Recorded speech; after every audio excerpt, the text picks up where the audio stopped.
Wait बढ़ाएगा, diabetes बढ़ाएगा, artery blockage करेगा, हार्ट अटैक करेगा, इसलिए हम घी नहीं खाएंगे।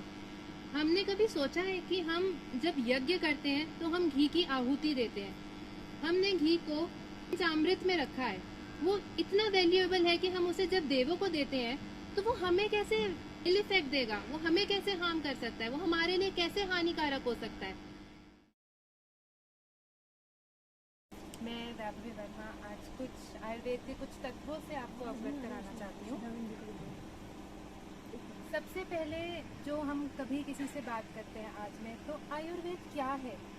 आयुर्वेद को लोग जो आजकल समझते हैं, जब आप किसी से भी बात करें तो ये सामने आता है कि हमें जुकाम हो गया तो हमने तुलसी का और काली मिर्च का काढ़ा पी लिया, इम्यूनिटी बढ़ाने के लिए हमने गिलोय का रस ले लिया, या हमें कॉन्स्टिपेशन है तो हमने त्रिफला का चूर्ण ले लिया। क्या आयुर्वेद सिर्फ इन्हीं 2-4 तत्वों तक सीमित है? क्या यही आयुर्वेद है? नहीं, ये आयुर्वेद का 1/100 भी नहीं है। आयुर्वेद, पहली बात तो ये जो हम एक दो छोटी चीजें लेते हैं, ये साइंटिफिक भी नहीं है। इसको हम साइंटिफिकली फॉलो नहीं करते, इसलिए लॉन्ग टर्म में जाके ये अफेक्ट देना भी बंद कर देती हैं, जिससे लोग कहते हैं कि हमने लिया था आयुर्वेद पर थोड़े टाइम तक अफेक्ट किया, उसके बाद हमें अफेक्ट ही नहीं हुआ, क्योंकि वो साइंटिफिकली आपने उसे फॉलो ही नहीं किया। तो आयुर्वेद, पहली बात, मैं आयुर और वेद, जिन 2 शब्दों से ये बना है, आयुर और वेद, आयु का वेद। तो आयु क्या है? आयु जो है वो है जन्म से, गर्भ से लेके मृत्यु पर्यंत तक चेतनानुवृत्ति। जब गर्भ से लेके मृत्यु तक जब चेतना होती है वो आयु है। तो क्या चेतना और शरीर अलग अलग है? हम सिर्फ शरीर को दोष युक्त करने के टाइम पे जब हम कोई औषध देखते हैं कि हमारे शरीर में ये रोग आ गया या हमें इस चीज से दिक्कत हो रही है, हम उसके लिए किसी औषध का प्रयोग करते हैं, क्या इतना ही आयुर्वेद है? हमारी आयु में, हमारे इस गर्भ से लेके इस मरण तक, क्या सिर्फ रोग ही है जिससे सारा जीवन चलता है? नहीं, हम कल से यहाँ पे देख रहे हैं कि सिर्फ जीवन में एक रोग और आरोग्य ही नहीं है, शरीर ही नहीं है, और भी बहुत सारी चीजें हैं जो इस जीवन काल में जुड़ी हैं। ये नेचर से हम जुड़े हैं, जहाँ हमने ये जाना कि प्राण एक है, सब कुछ आपस में जुड़ा हुआ है। तो खाली शरीर तक कैसे आयुर्वेद जुड़ सकता है? जब आयु ही खाली दोष और इस रोग से नहीं जुड़ी, तो खाली आयुर्वेद कैसे रोग से जुड़ा हो सकता है? जब आयुर्वेद के प्रयोजन की तरफ हम बढ़ते हैं तो आयुर्वेद कहता है, आयुर्वेदस्य प्रयोजन स्वास्थ्य स्वास्थ्य रक्षणम आतुरस्य विकार प्रशमनम च। सिर्फ आतुर के विकार का शमन करना ही आयुर्वेद नहीं है, स्वस्थ के स्वास्थ्य की रक्षा करना भी आयुर्वेद है। अब स्वस्थ क्या है? क्या है जो स्वस्थ है? तो स्वस्थ के लिए हमें महर्षि सुश्रुत ने कहा है कि सम दोषा, सम अग्नि, सम धातु मल क्रिया, प्रसन्न इंद्रिय आत्मा मन स्वस्थ इत्यभिधीयते। जब हमारे दोष, हमारी अग्नि, हमारी धातु सब साम्य हो, सब इक्विलिब्रियम में हो, जब हमारी धातु रस, रक्त, मांस, मेद, अस्थि, मज्जा, इनका बनना ये सब इक्विलिब्रियम में चले, जब हमारा मन, हमारी आत्मा, हमारी 5 इंद्रियां, जब ये सब प्रसन्न हो, तब वो स्वस्थ है। यानी मेंटल और फिजिकल दोनों प्रकार से आप स्वस्थ हैं।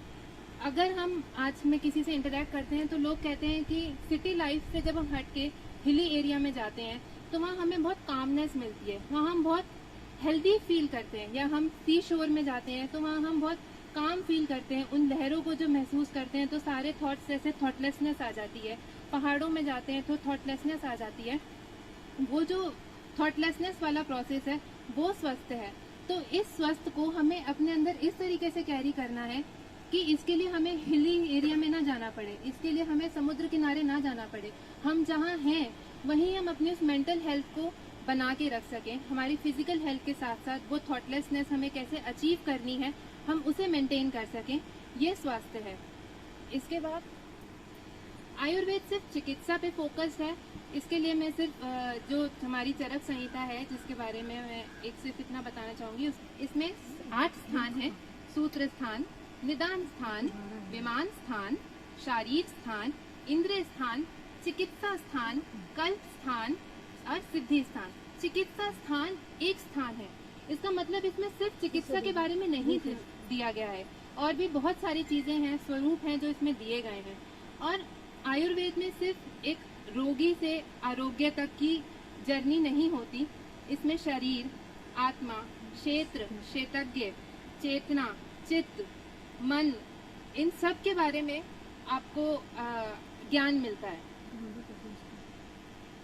आयुर्वेद में कई जो बेसिक हम पढ़ते हैं कि हम लोग त्रिदोष होते हैं, हमारे शरीर में त्रिदोष होते हैं, वात, पित्त, कफ, जो अक्सर लोगों ने सुना होता है। तो वात, पित्त, कफ क्या है? वात आप इस तरह से समझिए, वात एक चल गुण है, वायु एक चल गुण है, इट्स अ ड्राइविंग फोर्स।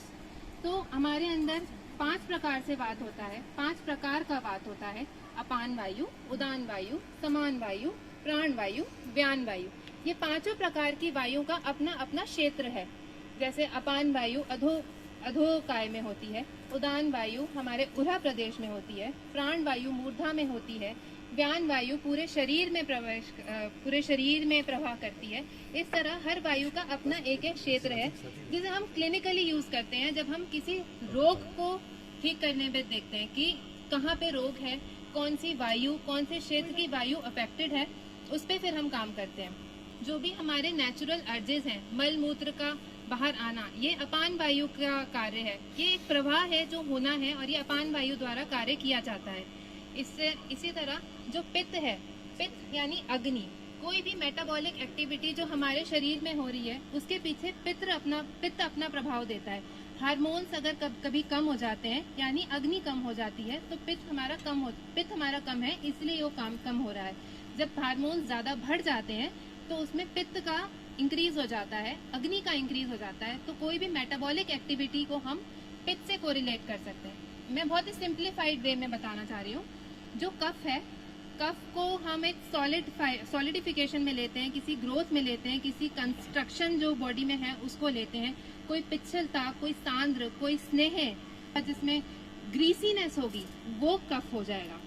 इसी तरीके से इन तीनों चीजों से हमारी शरीर की प्रकृति जन्म से ही बनी होती है, जो कि इक्विलिब्रियम फॉर्म में होती है। कभी भी कोई भी व्यक्ति एक सिंगल प्रकृति नहीं होता कि ये मैं कह दूं ये वात है, ये पित्त है, ये कफ है। हमेशा दो लोग द्वंद्व प्रकृति होते हैं, एक उसमें डोमिनेंट हो सकती है। जब हमारे आहार और विहार से हमारी वो प्रकृति डिस्टर्ब हो जाती है, वो इक्विलिब्रियम डिस्टर्ब हो जाता है, तो हमें रोग हो जाता है। जैसे कि कोई पित्त डोमिनेंट प्रकृति है, अगर वो ज्यादा मसाले खाएंगे, ज्यादा गर्म चीज लेंगे तो उनका पित्त बढ़ जाएगा, उन्हें पित्त रिलेटेड प्रॉब्लम हो जाएंगी। अगर कोई वात कफ प्रकृति है तो वात लेने से रात में अगर वो रात्रि जागरण कर रहे हैं, रात में 4-4, 5-5 बजे तक उठ रहे हैं और फिर दिन में सो रहे हैं और वो भूखे पेट डाइटिंग ज्यादा कर रहे हैं और डाइटिंग करते हुए ज्यादा व्यायाम कर रहे हैं, इससे उनका वात प्रकोप होगा और उनको वात से रिलेटेड प्रॉब्लम्स होंगी, कॉन्स्टिपेशन होंगी, ब्रेथलेसनेस होगी। इससे रिलेटेड, वात से रिलेटेड उन्हें प्रॉब्लम्स होती हैं। और इसके बाद टाइप्स ऑफ आयुर्वेदिक ट्रीटमेंट की तरफ हम बढ़ते हैं। आयुर्वेद ट्रीटमेंट्स बेसिकली हम 3 टाइप्स में लेते हैं, शमन, शोधन और शल्य। तो जब हम शमन देखते हैं तो जब ये तीनों वात, पित्त, कफ, जब इनका इक्विलिब्रियम थोड़ा सा डिसबैलेंस होता है तो हम सिंपल औषधियाँ देकर इसे इक्विलिब्रियम में वापस लेके आते हैं, इनकी साम्य अवस्था में वापस लेके आते हैं। जब इसमें कोई प्रकोप अवस्था आ जाती है, कोई एक गुण एक्सट्रीम बढ़ जाता है या त्रिदोष एक्सट्रीम बढ़ जाते हैं तो हमें इन्हें शोधन करना पड़ता है। शोधन में हम उस दोष को बाहर निकालते हैं शरीर से। और शल्य चिकित्सा को हम तब प्रयोग करते हैं जब शोधन और शमन चिकित्सा के बाद भी हमें कोई रिजल्ट नहीं मिलता और कोई ग्रोथ है जो खत्म नहीं हो रही, जो श्रिंक नहीं हो रही, उसको हम शल्य से बाहर निकालते हैं। आयुर्वेदिक ट्रीटमेंट में आहार और विहार भी बहुत रोल प्ले करते हैं, अपना बहुत इंपॉर्टेंट रोल प्ले करते हैं। जब आहार की बात की तो मैंने जैसे आपको बताया कि जब पित्त डोमिनेंट प्रकृति अगर पित्त रिलेटेड आहार विहार खाएगी, जो अचार ज्यादा खाएंगे, खट्टा ज्यादा खाएंगे, कटु, अम्ल और लवण, नमक से रिलेटेड चीजों का ज्यादा सेवन करेंगे तो उनका पित्त बढ़ेगा। इसी तरह आहार में ये सारे गुण जो वात, पित्त और कफ को बढ़ाते हैं, मधुर, अम्ल, लवण कफ को बढ़ाता है। जब आप इन चीजों का ज्यादा सेवन करेंगे तो कफ बढ़ेगा। आप दिन में ज्यादा सोएंगे तो कफ बढ़ेगा। इस तरीके से जब अब व्यायाम नहीं करेंगे तो कफ बढ़ेगा। जब ये तीनों चीजों को हम आहार और विहार के साथ लेके चलते हैं तो वो हमारे तीनों दोषों को इक्विलिब्रियम रखने में हमारी हेल्प करता है। आप किसी भी आयुर्वेदिक डॉक्टर के पास जाएंगे तो वो आपको सिर्फ औषध कभी नहीं देंगे, वो आपको आपके डाइट चेंजेस बताएंगे, वो आपको अपने लाइफस्टाइल चेंजेस बताएंगे, और लाइफस्टाइल चेंजेस, डाइट चेंजेस और औषध साथ मिलके उस डिसीज को ठीक करता है। शल्य शोधन शमन आहार विहार के बाद आता है मूर्धा। जब हम शरीर के सारे दोषों को इक्विलिब्रियम में ले जाते हैं तो फिर हम मूर्धा पे भी काम करते हैं, क्योंकि आजकल बहुत सारे जो रोग देखने को मिलते हैं वो डिप्रेशन, एंजाइटी, स्ट्रेस रिलेटेड है। और आयुर्वेद में साफ साफ लिखा है कि अति चिंता रस स्रोत की दुष्टि देती है। रस स्रोत वो है जिससे रस जब हमारा बनता है तो आगे रस से रक्त, मांस से मेद, मेद से अस्थि, अस्थि से मज्जा, मज्जा से शूद्र, 7 धातुओं की पुष्टि होती है। तो अगर हमारा रस ही विकृत हो जाएगा तो आगे आने वाली सारी धातुएं अपने आप विकृत बनेंगी। तो अति चिंता से रस विकृत है, यानी सारी बीमारियां कहीं ना कहीं एंजाइटी, स्ट्रेस और अति चिंता से जुड़ी हुई हैं। इसलिए हम मूर्धा पे भी उतना ही स्ट्रेस देते हैं, क्योंकि ये भी हमारे लाइफस्टाइल चेंजेस में इंक्लूडेड होता है। शोधन में हमारे क्या क्या कर्म आते हैं। जब हम शोधन प्रक्रिया में देखते हैं तो वमन, विरेचन, बस्ती, नस्य और रक्तमोक्षण, हम इसी क्रोनोलॉजिकल ऑर्डर में इसे फॉलो करते हैं। जो वमन प्रक्रिया है उसमें हम आप इंड्यूस्ड वॉमिटिंग समझ सकते हैं, जो कि कफ प्रकोप बीमारियों में कफ को निकालने के लिए की जाती है। उसमें आपको पहले स्नेहपान कराया जाता है 3 दिन, 5 दिन, 7 दिन के हिसाब से, जब हमें सम्यक स्नेह के लक्षण मिलने लग जाए। उसके बाद फिर आपको कफ वर्धक आहार दिया जाता है और अगले दिन मॉर्निंग में सूर्य उदय के टाइम सुबह 6 बजे, 5 से 6 बजे के बीच वमन कराया जाता है। वमन में आपको ऐसी मेडिसिन दी जाती हैं जिससे वॉमिटिंग इंड्यूस होती है और फिर वो आपके बॉडी से सारा कफ लेके वॉमिटाइज्ड होता है। मैं खुद वमन को कर चुकी हूँ और ऐसा नहीं है कि वमन करने के बाद आप जैसे 10 बार वॉमिट करते हैं या 12 बार वॉमिट करते हैं तो बॉडी बहुत वीक फील करेगी। इतनी वॉमिटिंग कराने के बाद तो चक्कर आ जाएंगे, हमें लगेगा हम गिर जाएंगे। ऐसा कुछ नहीं होता। इतनी लाइट फीलिंग होती है, बॉडी ऐसा लगता है कि अलग ही लेवल पे आप शोधित हो चुके हो। बहुत लाइट फीलिंग होती है वो और बहुत अच्छा लगता है। इसके बाद विरेचन। विरेचन में प्रक्रिया स्नेह की सेम रहती है, लेकिन इसमें इंड्यूस्ड मोशंस होते हैं। आपको ऐसी मेडिसिन दी जाती हैं जो आपके पित्त को गुदा के जरिए बाहर निकाले। उसमें भी आपको ऐसे 10, 20, 30 मोशंस होते हैं और उसमें भी ऐसा नहीं है। जब तक आप इस प्रक्रिया में होते हो सकता है तब तक थोड़ा लगता है कि हम वीक फील कर रहे हैं, लेकिन ये प्रक्रिया समाप्त होते ही बॉडी बहुत लाइट फील करती है और अच्छा फील करती है। तो ये कभी मत सोचिएगा कि अगर हम इस किसी प्रक्रिया में जाएंगे तो उल्टी कर करके हम तो बेहोश हो जाएंगे, या मोशन करते करते हमें तो भाई लूज मोशन लग जाते हैं, 4 मोशन में इतनी बुरी हालत हो जाती है तो 10-20 के बाद हमारा क्या हाल होगा। ऐसा कुछ नहीं होता, क्योंकि ये चिकित्सक प्रक्रिया है और चिकित्सक के सामने की जाती है। तो अगर कभी भी चिकित्सक को ये लगता है कि बल का नाश हो रहा है, इससे ज्यादा पेशेंट नहीं चल पा रहा है, नहीं ले पा रहा है, तो हम उसको वहीं पे रोक देते हैं। उसके बाद बस्ती। बस्ती में हम ऑयल और मेडिसिनल डिकॉक्शन जो है थ्रू एनल रूट इंसर्ट करते हैं। एनल रूट में एक ये खासियत है कि जो वहाँ के प्लेक्सेस हैं वो लीवर के थ्रू पास नहीं होता। तो ये जो डिकॉक्शन जाता है मेडिसिन का, ये डायरेक्ट ब्लड में आपके फ्लो करता है। तो जैसे कि हम आईवी इंजेक्शन देते हैं कि जब मेडिसिन मुंह में जाएगी, फिर लिवर में जाएगी, फिर एब्जॉर्ब होगी, फिर असर करेगी। तो कई बार लोग आते हैं ना, हमें इंजेक्शन दे दीजिए, इमीडिएट असर मिलेगा। तो ये एनल रूट भी वही काम करता है, क्योंकि ये डायरेक्ट आपके ब्लड में एब्जॉर्ब होता है। ये भी वही इंजेक्शन का काम करता है, इमीडिएट एब्जॉर्ब होता है, इमीडिएट रिजल्ट देता है। इसके बाद नस्य। नस्य को हम समझते हैं कि ये मूर्धा पे काम करता है। जब हमें बहुत ज़्यादा साइनोसाइटिस है या माइग्रेन है या हेडेक है या कोई भी ऐसी बीमारी जो हमें क्लेविकल के ऊपर है, इसको शोधन करने के लिए, इसमें पावर देने के लिए हम नस्य का इस्तेमाल करते हैं, या मेमोरी इम्प्रूव करने के लिए या आइस के लिए हम इनका नस्य दिया जाता है। रक्तमोक्षण। रक्तमोक्षण कहते हैं कि जब कोई भी उष्ण, तीक्ष्ण, शमन, शोधन, कोई भी इलाज नहीं इतना हमें रिजल्ट दे रहा है तो हम रक्तमोक्षण करते हैं। रक्तमोक्षण में हम कहीं से सिरावेद से या जलोका से, लीच थेरेपी से या कपिंग थेरेपी के थ्रू हम ब्लड को सक आउट करते हैं बॉडी से। तो बेसिकली जहाँ तक मुझे समझ आता है, इसका ये है, इसके पीछे ये फैक्ट हो सकता है कि जब ब्लड निकलता है तो ब्लड सर्कुलेशन बढ़ता है। आपने अगर कुछ अमाउंट ऑफ ब्लड कहीं से निकाल लिया तो वहाँ पे और फ्रेश ब्लड आएगा, जो वहाँ पे इकट्ठा था और फ्रेश ब्लड आएगा तो वहाँ पे सर्कुलेशन बढ़ेगा। Blood is carrying oxygen, it heals it more fastly. So मुझे ये फैक्ट इसके पीछे समझ आता है। इसके बाद आजकल हम देखते हैं कि सबसे पहले लोग अगर अपनी डाइट में कुछ बंद करते हैं किसी भी रीजन से, वो घी को बंद करते हैं। नहीं खाना घी, बिल्कुल नहीं खाना। क्यों? वेट बढ़ाएगा, डायबिटीज बढ़ाएगा, आर्टरी ब्लॉकेज करेगा, हार्ट अटैक करेगा, इसलिए हम घी नहीं खाएंगे। हमने कभी सोचा है कि हम जब यज्ञ करते हैं तो हम घी की आहुति देते हैं। हमने घी को पंचामृत में रखा है। वो इतना वैल्यूएबल है कि हम उसे जब देवों को देते हैं तो वो हमें कैसे इल इफेक्ट देगा, वो हमें कैसे हार्म कर सकता है, वो हमारे लिए कैसे हानिकारक हो सकता है।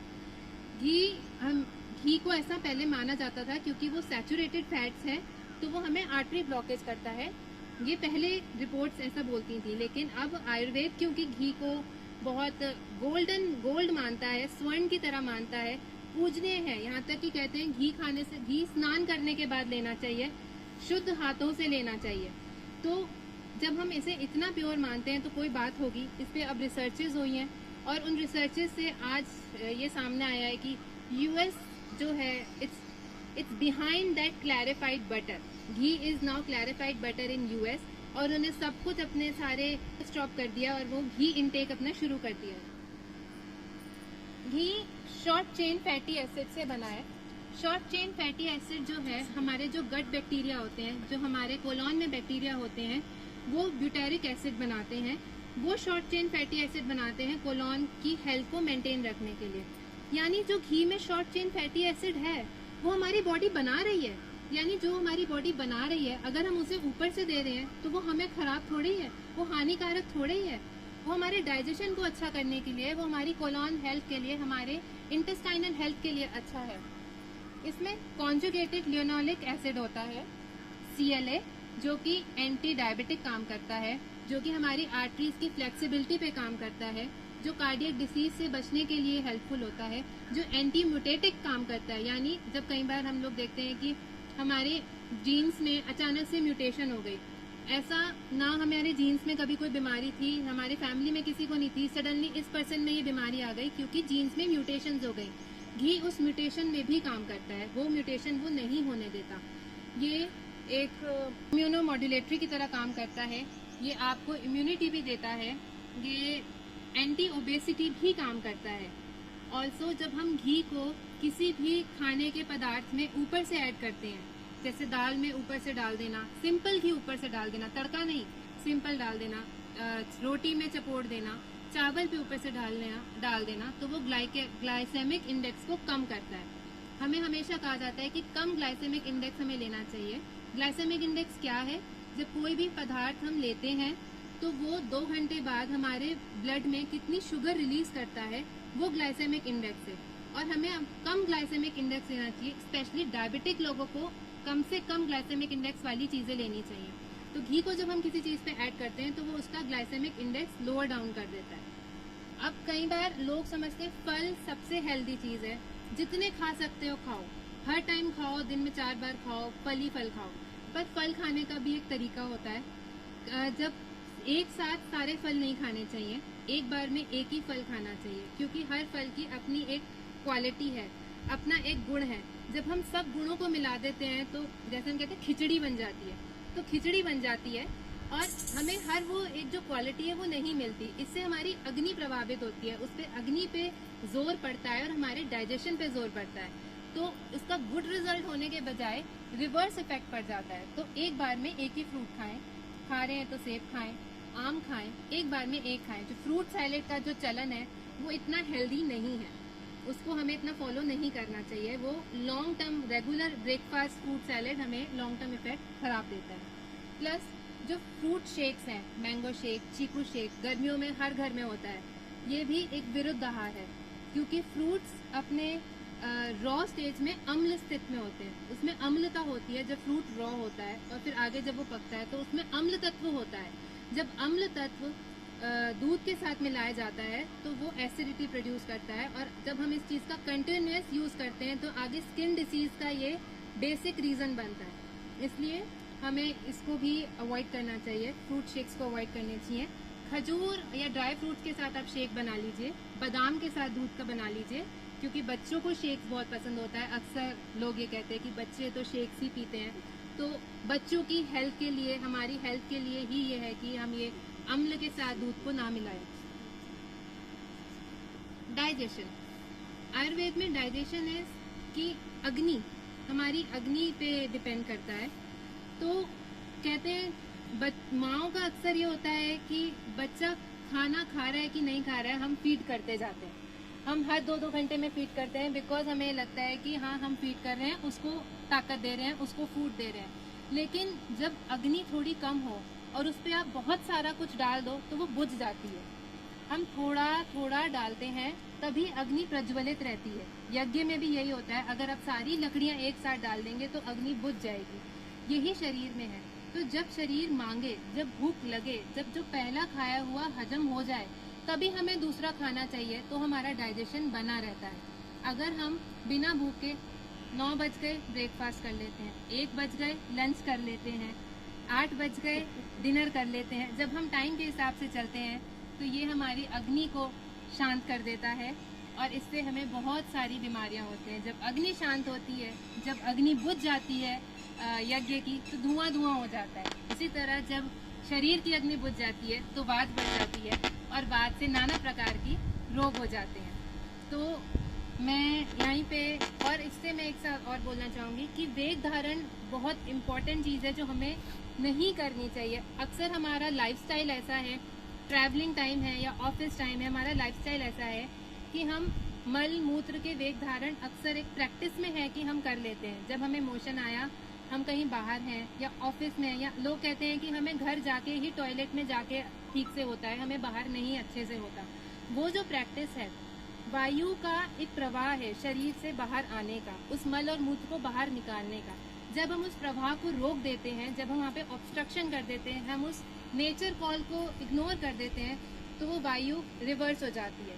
वो अनुलोम गति की जगह प्रतिलोम गति पे चली जाती है और फिर वो शरीर में और अन्य अंगों में रोग उत्पन्न करती है। तो हमें सबसे पहले इन हैबिट्स को भी डिलीट करना चाहिए, इन विहार को डिलीट करना चाहिए। मैं एक एग्जांपल देना चाहूँगी। मैं अभी केरला में थी, वहाँ जो मेरे सर थे उन्होंने बताया कि एक पेशेंट था, वो 1 साल से सर दर्द से बहुत ज़्यादा पीड़ित था, सीवियर हेडेक था उसको, और उसने अच्छे अच्छे न्यूरोलॉजिस्ट को दिखाया बट उसका हेडेक नहीं गया। जब सर के पास वो आया तो उन्होंने उससे पूछा कि तुम्हारी आहार है, क्या विहार है, क्या हैबिट्स हैं। तो उसने बताया कि मेरे को ऑफिस में तो शौच जाना अच्छा नहीं लगता, अगर मेरे को मल का वेग आता है तो मैं वहाँ पे नहीं अच्छा लगता, मैं घर आकर ही जाता हूँ। तो उन्होंने कहा तुम अपनी ये एक हैबिट हटा दो, बस जब तुम्हें जाना हो, जब तुम्हें लगे कि मुझे प्रेशर है, जब मुझे लगे कि जाना है तो जाओ। और 2 महीने में उस व्यक्ति को बिना किसी दवाई लिए, बिना किसी ट्रीटमेंट के, उसका हेडेक हमेशा के लिए चला गया, क्योंकि वो वायु प्रतिलोम गति में चली गई और खा वैगुण्य, जहाँ भी उसे स्पेस मिला, यहाँ पे मिला, मूर्धा में मिला, वहाँ जाके उसने अपना स्पेस बना लिया और वहाँ स्पेस बना के उसने हेडेक को कॉज करना शुरू कर दिया। जब हम पाइप को कहीं रोक देते हैं, वो प्रवाह रोक देते हैं, तो पानी पीछे पीछे इकट्ठा होना शुरू हो जाता है। जब इकट्ठा होता है तो सड़ता है तो रोक देता है। तो इसीलिए मैं आप लोगों से आज यही टेक अवे मैसेज देना चाहूँगी कि सबसे पहले आप घी को अपनी प्रैक्टिस में लाइए। घी खाइए, जितना खा सकते हैं, एक लिमिटेशन में, 2 चम्मच 3 चम्मच आप आराम से रोज खा सकते हैं। जब आप उसे लेना छोड़ देंगे तो हमारे सेल्स काम करना छोड़ देंगे, वो सूख जाएंगे, वो रुक्ष हो जाएंगे, बीमारियां वहां से आएंगी। और अपने वेग धारण पे ध्यान दीजिए, इसी से हमारी बहुत सारी बीमारियां दूर हो जाती हैं। रात्रि जागरण ना हो, बिना स्वप्न ना हो, वो भी ध्यान दीजिए। इसके साथ मैं कंक्लूड यही करती हूँ।